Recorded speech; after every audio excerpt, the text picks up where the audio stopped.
बच्चों, आज हम पढ़ेंगे कक्षा 8 सामाजिक अध्ययन के अंतर्गत सामाजिक एवं राजनीतिक जीवन विषय का अध्याय 10 कानून और सामाजिक न्याय। आप देख रहे हैं यहाँ पर, यह आपका अध्याय 10 कानून और सामाजिक न्याय। हम आपको बताएंगे बच्चों इस पाठ से संबंधित प्रश्नों के उत्तर, लेकिन एक बार पाठ को जरूर से ज़रूर पढ़ लें। इससे ये होगा कि यहाँ पर जो आपको प्रश्नों के उत्तर बताए जाएंगे वे आपको अच्छे से समझ आ जाएंगे। और सबसे पहले बात करते हैं यहाँ पर पाठ के अंतर्गत पूछे गए प्रश्न और उनके उत्तर। जैसे कि हर पाठ में हम आपको बताते आते हैं, पाठ के अंतर्गत पूछे गए प्रश्न मतलब होता है पाठ के जो बीच बीच में आपसे प्रश्न पूछे होते हैं उनके उत्तर सबसे पहले हम आपको यहाँ पर बताते हैं। तो यहाँ पर जो है पहला प्रश्न है, न्यूनतम वेतन के लिए कानून की ज़रूरत क्यों पड़ती है। और ये प्रश्न आपको देखने को मिलेगा 121 नंबर पेज पर, 121 नंबर पर देखें आप अपनी पाठ्य पुस्तक के। और उत्तर में आप क्या लिखेंगे? उत्तर लिखेंगे न्यूनतम वेतन के लिए कानून की आवश्यकता होती है क्योंकि निजी कंपनियां, ठेकेदार या व्यवसायी अधिक से अधिक लाभ कमाना चाहते हैं और वे मजदूरों को उतना वेतन नहीं देते हैं जितना कि उन्होंने परिश्रम किया है। कानून यह निश्चित करता है कि उन्हें न्यूनतम वेतन कितना दिया जाए और उनके परिश्रम से कम वेतन ना मिले। तो आई बात समझ में? ये आपका पहला प्रश्न और उसका उत्तर। इसके बाद बच्चों दूसरा प्रश्न शुरू होता है आपका, पता लगाएं। और इसमें क्या कह गए, बहुत सारे प्रश्न आपके लिए। और क्या पता लगाना आपने? आपके राज्य में निर्माण मजदूरों के लिए तय न्यूनतम वेतन क्या है। दूसरा यहाँ पर ख वाला, क्या आपको निर्माण मजदूरों के लिए तय न्यूनतम वेतन सही, कम या ज़्यादा लगता है। और गए प्रश्न है यहाँ पर, न्यूनतम वेतन कौन तय करता है। और ये सभी प्रश्न आपको मिलेंगे 121 नंबर पेज पर, ध्यान देंगे आप। और उत्तर में क्या लिखेंगे आप? क ख ग का उत्तर लिखेंगे, तीनों का उत्तर। क का उत्तर लिखेंगे छात्र अपने अपने राज्यों के अनुसार स्वयं करें। तो आप यहाँ पर क्या करेंगे, अपने राज्य में जो है इसके बारे में मालूम करें, जिस क्षेत्र में आप रहते हैं वहाँ से पता करें और इसका उत्तर स्वयं से लिखें। गए वाले में भी क्या करना, अपने अपने राज्यों के अनुसार आप स्वयं से करेंगे। और यहाँ पर जो है गए वाला है, न्यूनतम वेतन प्रत्येक राज्य की सरकार तय या निश्चित करती है। तो आपकी बात समझ में आ गई होगी बच्चों। क और ख का उत्तर तो आप पता करेंगे, अपने घर में अपने बड़ों से पूछें। और क्योंकि यहाँ पर प्रश्न है कि आपके राज्य में निर्माण मजदूरों के लिए तय न्यूनतम वेतन क्या है, तो आप अपने क्षेत्र में पता कर सकते हैं कि यहाँ पर न्यूनतम मजदूरी क्या दी जाती है। इसी प्रकार ख का प्रश्न का उत्तर जो है, आपको निर्माण मजदूरों के लिए तय न्यूनतम वेतन सही, कम या ज़्यादा लगता है। तो इसके बारे में भी आप अपने विचार लिख सकते हैं। जहाँ तक गए प्रश्न की बात है तो यहाँ पर लिखा है कि न्यूनतम वेतन कौन तय करता है। तो गए का उत्तर में आप लिख सकते हैं कि न्यूनतम वेतन प्रत्येक राज्य की राज्य सरकार तय या निश्चित करती है। तो ये हो गया आपका दूसरा प्रश्न और उसका उत्तर। बात करते हैं यहाँ पर तीसरा प्रश्न आता है, आपको ऐसा क्यों लगता है कि किसी फैक्ट्री में सुरक्षा कानूनों को लागू करना बहुत महत्वपूर्ण होता है। और ये प्रश्न आपको देखने को मिलेगा 127 यानी 127 नंबर पेज पर देखें आप। वहाँ पर आपको इस प्रकार का एक प्रश्न मिलेगा। उत्तर में लिखेंगे आप, किसी फैक्ट्री में सुरक्षा कानूनों को लागू करना बहुत महत्वपूर्ण है क्योंकि हेडिंग डाल के लिखेंगे नंबर 1, 2, 3 करके। नंबर 1, संविधान के अनुच्छेद 21 में दिए गए जीवन के अधिकार का उल्लंघन ना हो। दूसरा लिखेंगे आप, मजदूरों और अन्य कर्मियों की सुरक्षा के लिए। और तीसरा लिखेंगे पर्यावरण और आम लोगों की सुरक्षा के लिए, या पर्यावरण तथा आम लोगों की सुरक्षा के लिए। तो इस प्रकार से आप अपने तीसरे प्रश्न का उत्तर यहाँ से देख के लिख सकते हैं बच्चों, और इसे अच्छे से समझें, याद करें। बात करते हैं चौथा प्रश्न आता है, क्या आप कुछ दूसरी ऐसी स्थितियों का उल्लेख कर सकते हैं जहां कानून या नियम तो मौजूद हैं परंतु उनके क्रियान्वयन में ढिलाई के कारण लोग उनका पालन नहीं करते। उदाहरण के लिए आप देख सकते हैं मोटर गाड़ियों की तेज़ रफ्तार। कानूनों को लागू करने में क्या समस्याएं आती हैं? क्या आप क्रियान्वयन में सुधार के लिए कुछ सुझाव दे सकते हैं? तो क्या आप दे सकते हैं बच्चों? चौथा प्रश्न आपने पढ़ लिया यहाँ पर। तो उत्तर में क्या करेंगे आप? ये प्रश्न आपको देखने को मिलेगा 127 नंबर पेज पर, देख सकते हैं आप अपनी पाठ्य पुस्तक के। उत्तर में लिख सकते हैं आप, हाँ, सरकार के पास पर्याप्त संख्या में मोटर गाड़ियों के तेज़ रफ्तार की जांच करने वाले उपकरण नहीं हैं। दूसरा, परिवहन विभाग के कर्मचारियों की उदासीनता भी महत्वपूर्ण कारण है। और तीसरा कारण लिखेंगे आप, परिवहन विभाग में व्याप्त भ्रष्टाचार भी इसके लिए उत्तरदायी है। तो आई बात समझ में? इस प्रकार से आप कारण लिख सकते हैं। और सुझाव क्या देंगे आप? सुझाव में 1, 2, 3 करके आप देंगे। यहाँ पर नंबर 1 सुझाव होगा आपका, मोटर गाड़ियों की रफ्तार की जांच करने के लिए पर्याप्त संख्या में उपकरण उपलब्ध कराए जाएं। दूसरा सुझाव हो सकता है परिवहन विभाग के कर्मचारियों को अपना उत्तरदायित्व ठीक प्रकार से निभाना चाहिए। और तीसरा हो सकता है यहाँ पर परिवहन विभाग द्वारा भ्रष्ट कर्मचारियों के खिलाफ कठोर कदम उठाए जाने चाहिए। और चौथा सुझाव हो सकता है कि लोगों को कानून की जानकारी संचार माध्यमों से दी जानी चाहिए। तो इस प्रकार से आप अपने इस प्रश्न के उत्तर में लिख सकते हैं। सबसे पहले आप कारण बताएंगे और ये चौथा प्रश्न आपका, इसमें सबसे पहले आप कारण लिखेंगे और उसके बाद लिखेंगे कि आपकी तरफ से क्या सुझाव है। इसके सिवाय भी यदि आप कोई अन्य सुझाव देना चाहें तो इसमें आप लिख सकते हैं।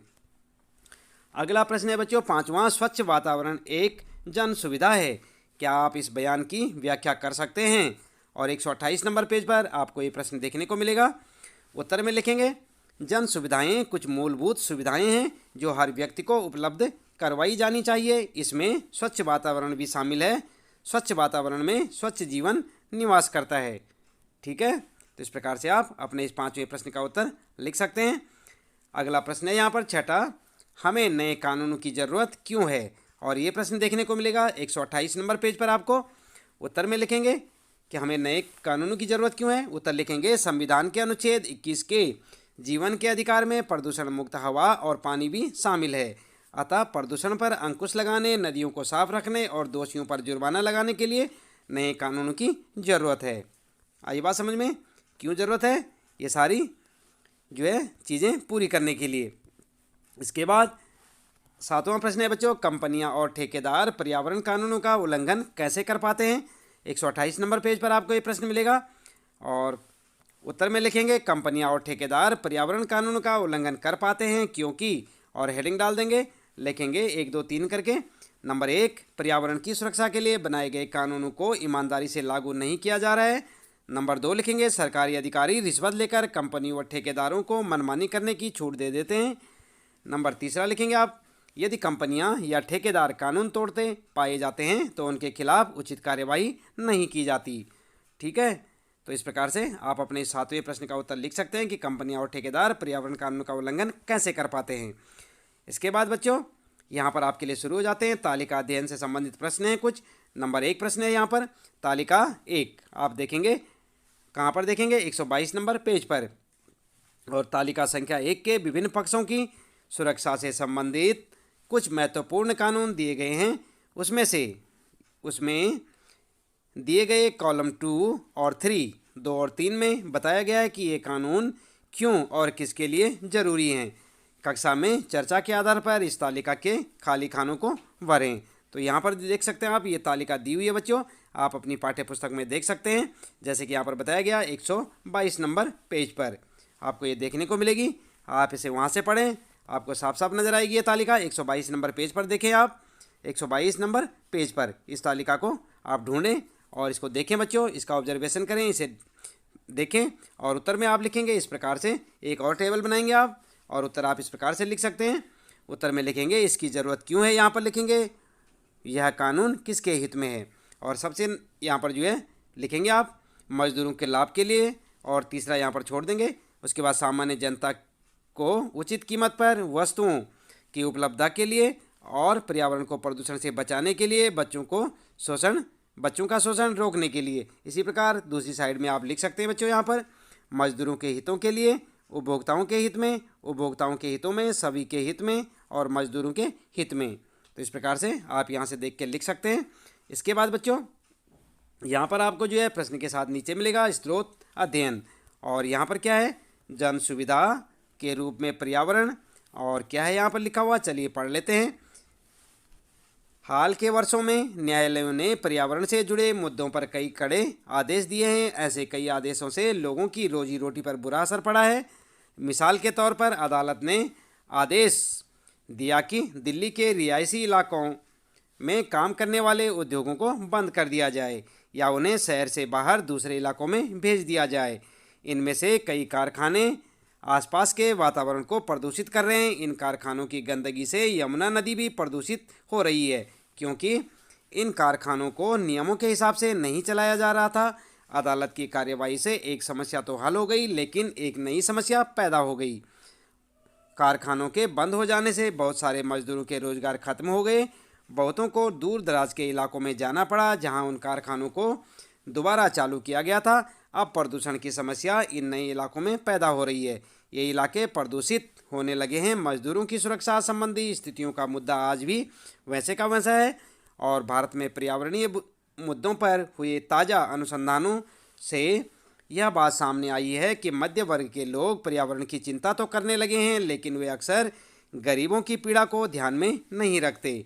इसलिए उनमें से बहुतों को यह तो समझ में आता है कि शहर को सुंदर बनाने के वास्ते बस्तियों को हटाना चाहिए या प्रदूषण फैलाने वाली फैक्ट्रियों को शहर के बाहर ले जाना चाहिए, लेकिन यह बात समझ में नहीं आता कि इससे बहुत सारे लोगों की रोजी रोटी भी खतरे में पड़ सकती है। जहां एक तरफ स्वच्छ पर्यावरण के बारे में जागरूकता बढ़ रही है, वहीं दूसरी तरफ मजदूरों की सुरक्षा के बारे में लोग ज़्यादा चिंता नहीं जता रहे हैं। अब चुनौती ऐसे समाधान ढूंढने की है जिसमें स्वच्छ वातावरण का लाभ सभी को मिल सके। इसका एक तरीका यह है कि हम कारखानों में ज़्यादा स्वच्छ तकनीकों और प्रक्रियाओं को अपनाने पर जोर दें। इसके लिए सरकार को भी चाहिए कि वह कारखानों को प्रोत्साहन और मदद दे। उसे प्रदूषण फैलाने वालों पर जुर्माना करना होगा। इस तरह मजदूरों के रोजगार भी बच जाएंगे और समुदायों व मजदूरों को सुरक्षित पर्यावरण का अधिकार भी मिल जाएगा। तो ये थी बच्चों यहाँ पर एक इम्पोर्टेंट जानकारी जो कि आपने हमारे साथ यहाँ पर पढ़ी होगी। चलिए इसके बाद यहाँ पर जो है कुछ प्रश्न पूछे जाएंगे, तो उनके उत्तर देखते हैं क्या क्या लिखने हैं आपने। यहाँ पर जो है पहला प्रश्न है, क्या आपको लगता है कि ऊपर उद्धृत मामले में सभी पक्षों को न्याय मिला है? यानी कि जो ऊपर अभी आपने पढ़ा इसमें क्या ये जितने भी मामले लिखे हैं क्या सभी पक्षों को न्याय मिला है? ये प्रश्न आपको देखने को मिलेगा 129 नंबर पेज पर। उत्तर लिखेंगे आप, नहीं, सभी पक्षों को न्याय नहीं मिला। फैक्ट्री मजदूरों और झुग्गी झोपड़ी में रहने वालों के साथ अन्याय हुआ है। पढ़ा था ना आपने अभी अभी हमारे साथ। और इसके बाद दूसरा प्रश्न है बच्चों, क्या आपको पर्यावरण की रक्षा के और तरीके दिखाई देते हैं? कक्षा में चर्चा करें।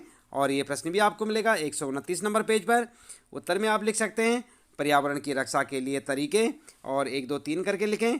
नंबर 1 लिखेंगे पर्यावरण सुरक्षा के लिए बनाए गए कानूनों को सख्ती से लागू किया जाना चाहिए। और नंबर 2 लिखेंगे बच्चों अत्यधिक निर्माण कार्य पर रोक लगाई जानी चाहिए। तीसरा लिखेंगे जल शोधक संयंत्र स्थापित किए जाने चाहिए। चौथा कूड़ा करकट या अवशिष्ट पदार्थों को नदियों या खुले स्थानों में नहीं फेंकना चाहिए।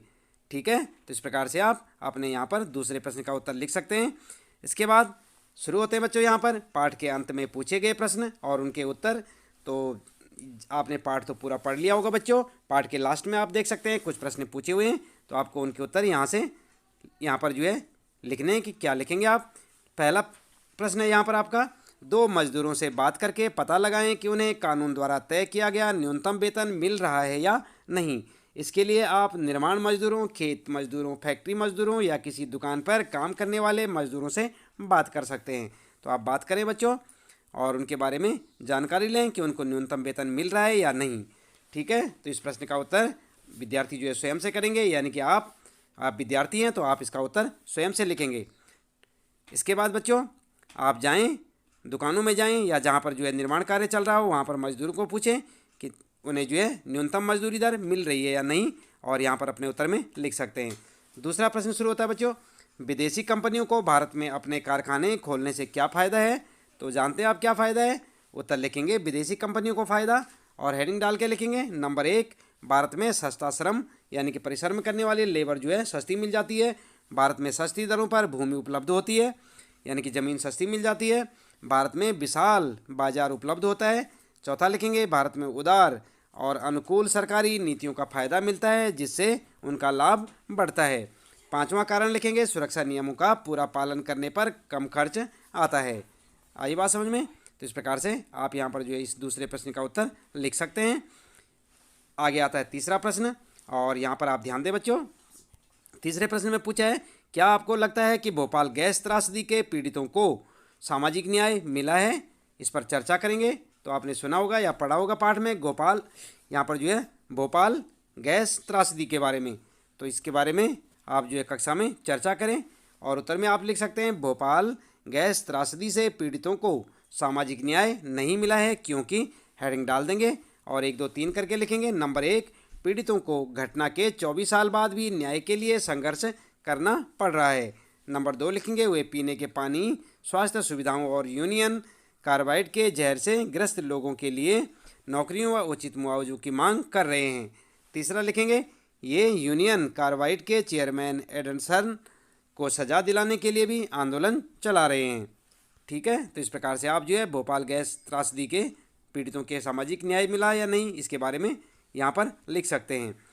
अगला प्रश्न आता है बच्चों, चौथा प्रश्न है, जब हम कानूनों को लागू करने की बात करते हैं तो इसका क्या मतलब होता है? कानूनों को लागू करने की जिम्मेदारी किसकी है? कानूनों को लागू करना इतना महत्वपूर्ण क्यों है? तो आइए जानते हैं। यहाँ पर उत्तर लिखेंगे कानूनों को लागू करने का मतलब, कानून को लागू करने का मतलब है कि कानून केवल बनाए ही न जाएं बल्कि उनको व्यवहार में लाना जरूरी है। तो यहाँ पर जो है क्या करेंगे आप, यहाँ पर जो है यहाँ पर आप जो है हेडिंग डाल देंगे और लिखेंगे कानून को लागू करने का मतलब। ठीक है, तो इसके बाद यहाँ पर जो आप इसको आप हेडिंग के अंदर लिखेंगे। फिर से एक बार ध्यान दें, इतना आप जो है हेडिंग के अंदर लिखेंगे। इसके बाद लिखें कानून को लागू करने का मतलब कि कानून केवल बनाए ही न जाएं बल्कि उनको व्यवहार में भी लाना जरूरी है। कानून लागू करने की जिम्मेदारी, कानून बनाने का काम विधायिका करती है। कौन करती है? विधायिका। और कानूनों को लागू करने का काम कौन करता है? कार्यपालिका यानी कि सरकार का होता है। ठीक है, तो इस प्रकार से आप इसे समझें, कानून कौन बनाती है? विधायिका। और लागू कौन करती है? कार्यपालिका यानी कि सरकार। और साथ में आप लिखेंगे कानूनों को व्यवहार में लाना जरूरी क्यों है, हेडिंग डाल के लिखें। नंबर 1, कानूनों को जब तक लागू नहीं किया जाता तब तक बनाए गए कानूनों का कोई महत्व नहीं होता। दूसरा पॉइंट लिखेंगे आप, जब कोई कानून ताकतवर लोगों से कमज़ोर लोगों की रक्षा के लिए बनाया जाता है तो उसको लागू करना और भी महत्वपूर्ण हो जाता है, क्योंकि कानून के लागू होने से उनके हितों की रक्षा होती है। तीसरा लिखेंगे आप, कानून लागू करके ही सरकार व्यक्तियों या निजी कंपनियों की गतिविधियों को नियंत्रित कर सकती है ताकि सामाजिक न्याय सुनिश्चित किया जा सके। तो इस प्रकार से आप अपना यहाँ पर उत्तर लिख सकते हैं। थोड़ा लंबा उत्तर है बच्चों, लेकिन इसे ध्यानपूर्वक लिखें और इसे अच्छे से समझें। इसके बाद यहाँ पर प्रश्न शुरू होता है। 5वां प्रश्न है, कानून के जरिए बाजारों को सही ढंग से काम करने के लिए किस तरह प्रेरित किया जा सकता है? अपने जवाब के साथ 2 उदाहरण दें। तो आप यहाँ पर जो है 2 उदाहरण भी देंगे। तो उत्तर में क्या लिखेंगे? उत्तर लिखेंगे आप, कानूनों के माध्यम से निम्नलिखित प्रकार के बाजारों को सही ढंग से काम करने के लिए प्रेरित किया जा सकता है। और हेडिंग डाल देंगे। यहाँ पर लिखेंगे नंबर 1, चीज़ों की गुणवत्ता निर्धारित मानकों के अनुरूप होनी चाहिए, यह बताने के लिए कानून बनाया गया है। उदाहरण के लिए विद्युत उपकरण सुरक्षा मानकों के अनुरूप होने चाहिए। इसी प्रकार दूसरा लिखेंगे आप, कीमतों को नियंत्रण में रखने वाले कानून आवश्यक वस्तुओं की कीमतों जैसे चीनी, दाल, तेल, अनाज आदि को नियंत्रण में रखता है। ठीक है, यहाँ पर रह लिख दें, रखता है। और इसके बाद बच्चों यहाँ पर जो है 6ठा प्रश्न शुरू होता है आपका। मान लीजिए कि आप एक रासायनिक फैक्ट्री में काम करने वाले मजदूर हैं। सरकार ने अपनी कंपनी को आदेश दिया है कि वह वर्तमान जगह से 100 किलोमीटर दूर किसी दूसरे स्थान पर अपना कारखाना चलाए। इससे आपकी ज़िंदगी पर क्या असर पड़ेगा? अपनी राय पूरी कक्षा के सामने पढ़कर सुनाएं। आई बात समझ में? मान लीजिए आप एक रासायनिक फैक्ट्री में काम करने वाले मजदूर हैं। क्या हैं आप? मजदूर हैं। सरकार ने कंपनी को आदेश दिया कि वह वर्तमान जगह से 100 किलोमीटर दूर किसी दूसरे स्थान पर अपना कारखाना चलाए। इससे आपकी ज़िंदगी पर क्या असर पड़ेगा? अपनी राय कक्षा में सबके सामने सुनाएंगे। तो यहाँ पर आप उत्तर में क्या करेंगे? उत्तर लिखेंगे एक मजदूर की ज़िंदगी पर पड़ने वाले प्रभाव, और उसके बाद हेडिंग डाल देंगे। यहाँ पर बच्चों हेडिंग डालना ना भूलें यहाँ पर। और उसके बाद नंबर 1 करके लिखेंगे, नए स्थान पर रहने की व्यवस्था करनी पड़ेगी, नई जगह पर जाकर बसने में दिक्कतें आएंगी और आर्थिक बोझ भी बढ़ेगा। दूसरा पॉइंट लिखेंगे, बच्चों की शिक्षा भी प्रभावित होगी क्योंकि नई जगह पर शिक्षा की सुविधा किस प्रकार की है, यह बात महत्वपूर्ण भूमिका निभाएगी। तीसरा पॉइंट लिखेंगे, नए स्थान पर उपलब्ध परिवहन सुविधाएं, स्वास्थ्य सुविधाएं, बाजार सुविधा कैसी है, यह बात भी मजदूर की ज़िंदगी को प्रभावित करेगी। ठीक है, तो इस प्रकार से आप अपने इस 5वें प्रश्न का उत्तर लिख सकते, 6ठे प्रश्न का उत्तर लिख सकते हैं। जैसे कि आप यहाँ पर देख सकते हैं कि यहाँ पर कहा था कि कोई जो है आप किसी रासायनिक फैक्ट्री में काम करने वाले मजदूर हैं और सरकार जो है 100 किलोमीटर दूर उस कंपनी को विस्थापित करती है। तो आप अगर वहाँ जाते हैं तो आपकी ज़िंदगी पर क्या असर पड़ेगा? तो आप उत्तर को इस प्रकार से लिख सकते हैं। इसके बाद बात करते हैं बच्चों यहाँ पर 7वें प्रश्न की। और इसमें कहा है कि इस इकाई में आपने सरकार की विभिन्न भूमिकाओं के बारे में पढ़ा है, इनके बारे में एक अनुच्छेद लिखें। तो आप क्या करेंगे, उत्तर लिखेंगे सरकार की विभिन्न भूमिकाएं, और अनुच्छेद कैसे लिखेंगे, चलिए यहाँ पर हेडिंग डाल देंगे। उसके बाद लिखेंगे नंबर 1, प्रत्येक व्यक्ति को विभिन्न जन सुविधाएं जैसे पानी, स्वास्थ्य, स्वच्छता, बिजली, परिवहन और विद्यालय आदि उपलब्ध कराना।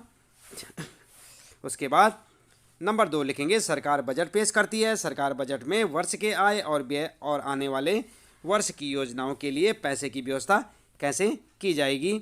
और इसके बाद तीसरा लिखेंगे सरकार कानून बनाती है तथा इस बात को भी सुनिश्चित करती है कि कानूनों को कैसे लागू किया जाए। चौथा लिखेंगे सरकार यह भी सुनिश्चित करती है कि संविधान में वर्णित मौलिक अधिकारों का हनन ना हो। ठीक है, तो ये आपका 7वां प्रश्न का उत्तर। 7वां प्रश्न आपने देखा यहाँ पर, और उसका उत्तर आप इस प्रकार से लिख सकते हैं। बात करते हैं 8वें प्रश्न की। आपके इलाके में पर्यावरण को दूषित करने वाले स्रोत कौन से हैं। तो आप अपने इलाके के हिसाब से लिख सकते हैं, और चाहे तो ऐसे लिख सकते हैं। नंबर 1 हवा, नंबर 2 पानी, और नंबर 3 में लिखेंगे मिट्टी में प्रदूषण के संबंध में। ठीक है, तो यहाँ पर जो है आप चर्चा कर सकते हैं मिट्टी के प्रदूषण के संबंध में। ध्यान देंगे बच्चों, नंबर 1 लिख सकते हैं आप हवा के बारे में, पानी और मिट्टी के प्रदूषण के संबंध में। तो सबसे पहले यहाँ पर ध्यान देंगे प्रदूषण को रोकने के लिए किस तरह के कदम उठाए जा रहे हैं, क्या आप कोई और उपाय सुझा सकते हैं। तो यहाँ पर जो है आपका ये प्रश्न बनता है कि प्रदूषण को रोकने के लिए किस तरह के कदम उठाए जा रहे हैं। उत्तर में क्या लिखेंगे आप, उत्तर लिखेंगे प्रदूषण, पर्यावरण को प्रदूषित या पर्यावरण को दूषित करने वाले स्रोत कौन कौन से हैं। हवा, यहाँ पर जो है फैक्ट्रियों और यातायात के साधनों से निकलने वाला धुआं। और नंबर 2 लिखेंगे पानी, गंदे नालों का पानी, सीवर का पानी, कारखानों का गंदा पानी आदि।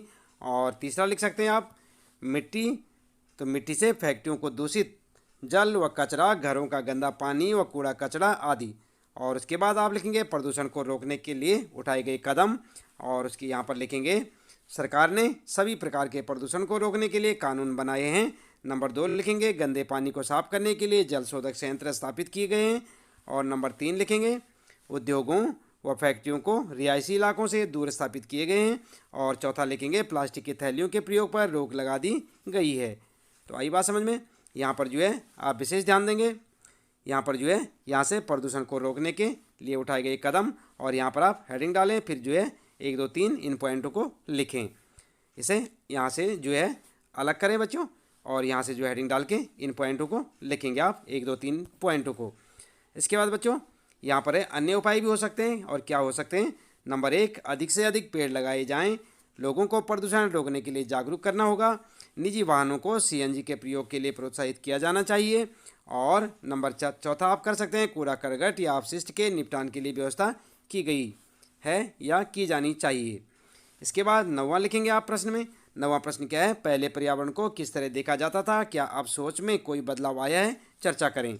तो यहाँ पर उत्तर में क्या लिखेंगे आप, पहले पर्यावरण के प्रति सोच क्या थी, हेडिंग डाल देंगे।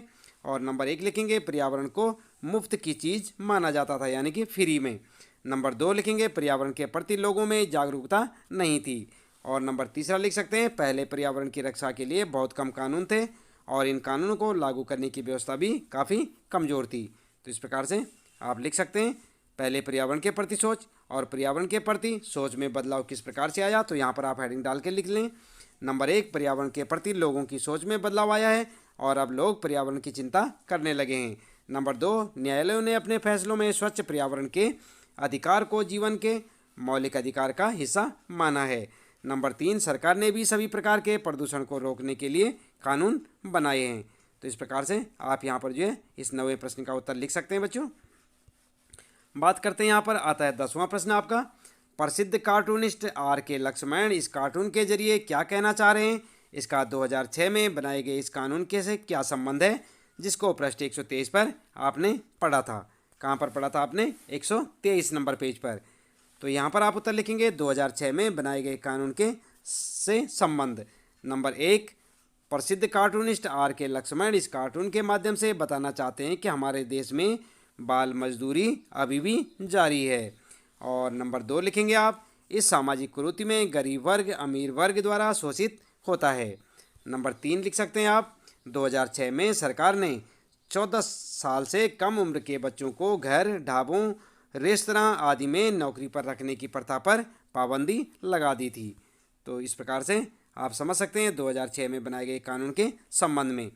और यहाँ पर आप देख सकते हैं बच्चों, इस प्रकार से यहाँ पर ये जो है एक चित्र दिया हुआ है और इसके नीचे लिखा गया है, बच्चों पर इस तरह बोझ डालना कितनी बुरी बात है। देखो, मुझे अपने बेटे की मदद के लिए इस लड़के को नौकरी पर रखना पड़ा। ठीक है, आप देख सकते हैं इसे अपनी पाठ्य पुस्तक में, इस चित्र को। और इसके साथ ही बच्चों आप ध्यान दें, इस पाठ से संबंधित प्रश्नों के उत्तर यहाँ पर समाप्त हो जाते हैं। मिलते हैं फिर अगली वीडियो में, तब तक के लिए लेते हैं विदा। आपका दिन शुभ हो।